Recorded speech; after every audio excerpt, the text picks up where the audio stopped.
Welcome back to another episode of We Roguelike It. I'm your host, Boston. Joining me as always is Moonpeer. Hello. And Monkey Sr. Yo. This is our last episode for Void Bastards. I wasn't able to finish it. Were either of you guys? Nope. No, yeah. I got 2 parts of the water cooler, and that was as far as I could go without getting more upgrades. Those secretaries, I can't. I can't. I thought, well, it's perfect. If they're gonna protect themselves against their shield, I'm gonna throw out the thank you, Moon, last week for your recommendations about upgrading the kitty bot To the unstable kitty. super strong, Yeah, like it really crazy overpowered. So I thought, perfect. I'll throw them towards the secretary ladies. They'll blow up. Everything should be fine. They hit the kitty bot with one of their zaps. It disintegrates and nothing happens. Oh, wow. Oh. It's like, cool. Was my whole plan. I guess I'll die now. All right.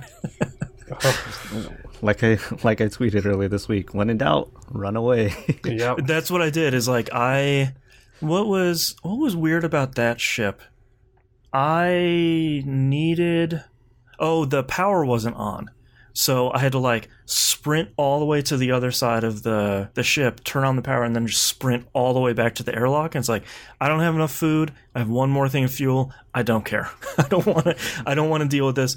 And then of course, the next ship, because I'm in Nebula 4, had the powered up version of screws in them, and the density for them said many. I was like, cool. Mm-hmm. I guess I will just drift aimlessly because I'm not going to fight that at all. Sounds like a plan. Yeah. Sounds like a character. Yeah. Monkey, how about you this week? What were your big milestones? I got one of the cooling for the HR computer, right? But yeah, other than that, I didn't really get too much done. This game is really interesting because while I'm playing it, I'm having so much fun with it, you know? Right. Like, it's super fun. But when I'm not playing it, I have no urge to play it. Mm-hmm. It's super weird. Like, Interesting. yeah. Yeah, I sort of don't have anything that's pulling me on my PS4 right now. So I keep firing up my Xbox One and be like, oh, I'll look at Game Pass. I'll see what I can download and check out. And I'm like, oh, I still have Void Bastards open. I do need to play that. And it's like, you're right. When I'm playing it, I'm having a blast. When I'm not, I kind of forget about it. And that's certainly not the game's fault.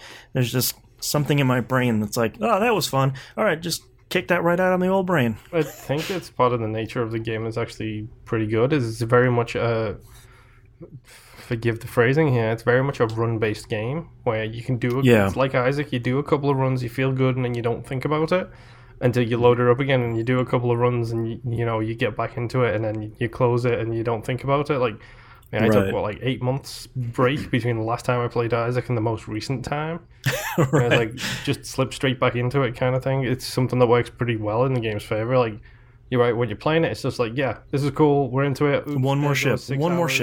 Yeah. And then the second you stop, it's like, oh wait, it's been 4 weeks since I played it? Okay. Yeah. Well, and I think the one more ship thing works so well for the game, not only in the way that, the Civilization games famously do, where it's like, oh, one more turn.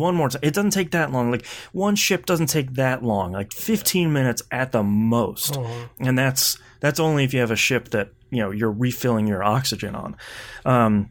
But I feel like every time I have a really stressful ship and I get out by the skin of my teeth, I'm more than happy to kind of put the game down right there where it's like, I'm going to take a breather. I finished a ship.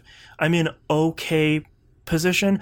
I don't even want to look at the next couple ships. That's a future Boston problem. Mm-hmm. I think I can take a breather this time. I think that works really well where it's unlike Isaac where I feel like this every time you finish a floor, there's another floor. Like you need to keep playing. You're not done yet. Mm-hmm. I think that doesn't exist in Void Bastards. I think that's a big plus. Yeah. Mm-hmm. Yeah. Moonpear, any big milestones for you for this week? Lots of deaths.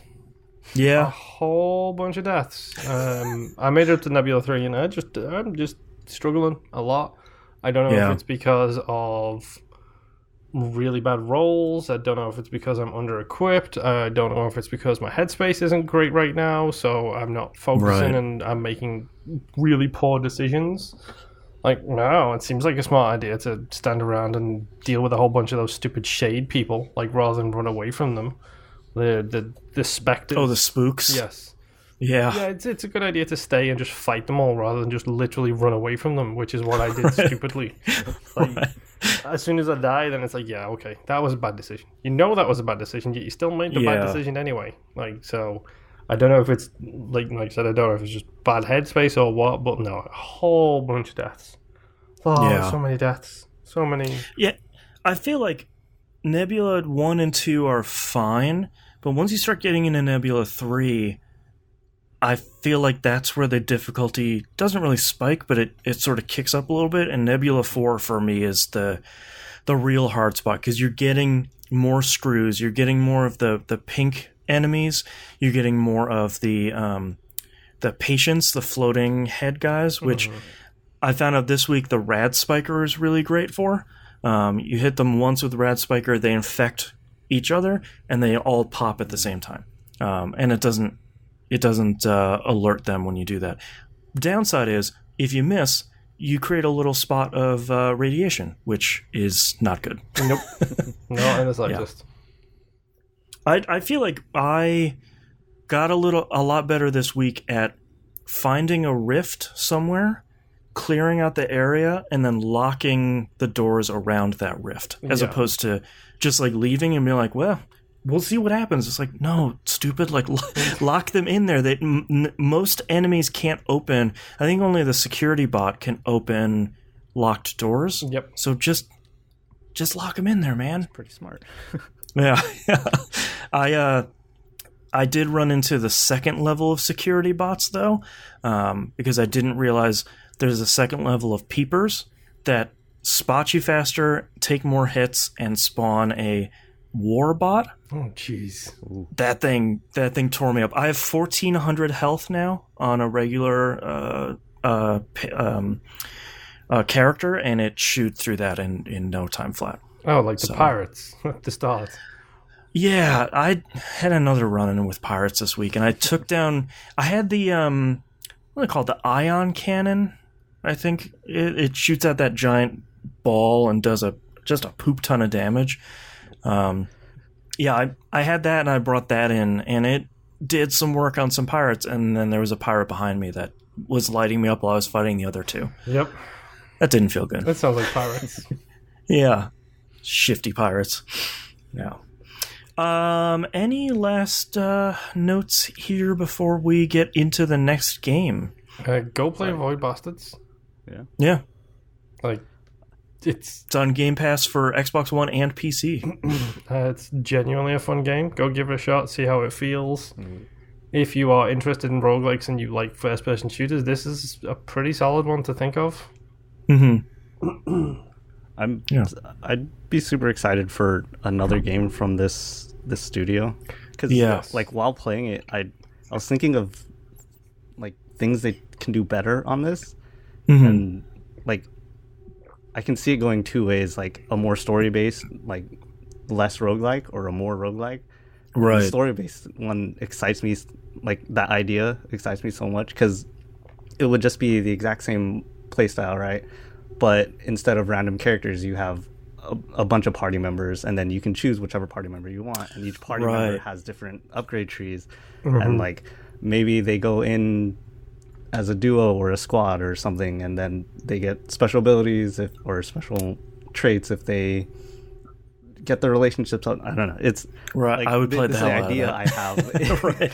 It's like, oh man, that sounds so cool. But yeah, for this game right now, it's a really fun game.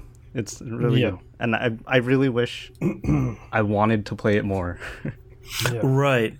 Yeah. This is for me. This is probably going to be like an Isaac for me, where it's like I will load her up every couple of weeks.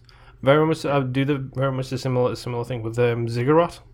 Like, that's what I do with Ziggurat. It's like I load her up, I do a run or two, I die, I brush my hands off, and I put it down for another couple of weeks. And then I come back to it a lot later, and it's just like, oh yeah, I remember this game. I like this game. Why didn't I? Oh yeah, Void Bastards. Yeah, I've got an hour or two to play. Yeah. All right, our next game here is one of my favorites, and I showed my two co-hosts here the proof that randomization worked. That is a lie. I saw no such proof. I showed the receipts. Everything is on the up and up. The next game is Risk of Rain. Came out on the Vita, PS4, Switch, PC, Linux, and OS X. You might already own this for Steam because it's sort of been on sale forever. I have played it on Vita, PS4, and Switch, and all platforms work really well. So check your Steam library. You might already own it, or Good Old Games or Twitch or something. It's probably on one of those. So next game is Risk of Rain. We'll play that for 4 weeks. Yep. And I think that's it. So we'll see you all. Before we head to the next one. Yes. This should come up on the main show too. I just want to make sure we want to pour one out for our homies. The developers of Hand of Fate have closed. Yes, they're ceasing development. Defiant Development is their name. Yeah, they are ceasing future development on all titles. So as Hand of Fate, we're going to record our next ranking episode here, so we don't know where this game is going to fall. But as of right now, Hand of Fate continues to be our top of the pops, our number one best roguelike of all time, as voted by us. So, R.I.P. Defiant. Hopefully everybody finds their feet, and hopefully they can take those fantastic roguelike skills and make more roguelikes out there. So let's get our list to 200 games on We Roguelike It. Yes, I know. And 50 of them need to be made by that dev team. That's right. All right, that's our episode. Thank you all very much. We'll see you all next run. Bye. Bye.